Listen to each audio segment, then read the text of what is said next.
and head over to James Bamberg Stadium, home of the Sabine Cardinals. Now they're taking on the White Oak Roughnecks. Now it was 15-0 for White Oak. They were already up. Now this is White Oak's Jackson Ludlow. Play action and a launch downfield to Brandon Bratcher over the defender's head, and he stays on his feet all the way into the end zone. And check out that stare down at the end there. It's now 22-0. Then Sabine's Hudson McNatt with the quarterback keeper. He's swerving through that traffic. He gains a solid 5 to 10 yards for the Cardinals, right where you want them. But let's see what they can do with it, though. That's McNatt. He throws it out to Caden Ross. It's tipped by a Roughneck defender, but it is caught by Lincoln Royce.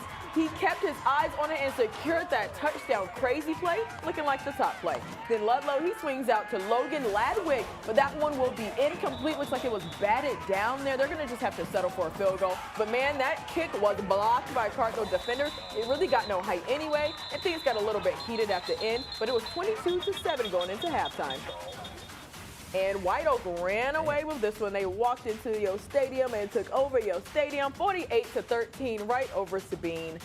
And man, that was a pretty good win for White Oak, for sure. Yeah, absolutely. And you mentioned it during our earlier show as well. Sabine's kind of been struggling a little bit since Colt Sparks went down earlier this year. Thankfully, he's okay. That injury at the time was, pretty scary, but physically he's doing all right. Just obviously hasn't been able to play, and they've suffered for that. Absolutely, and I think it shows a lot about Sabine's team, unfortunately. Like, the defense just did not look as strong as they could have, like obviously, yes, your quarterback going down is pretty tough, but you got to do your job, because things like that can happen. But that was a pretty tough one for them. But let's find out what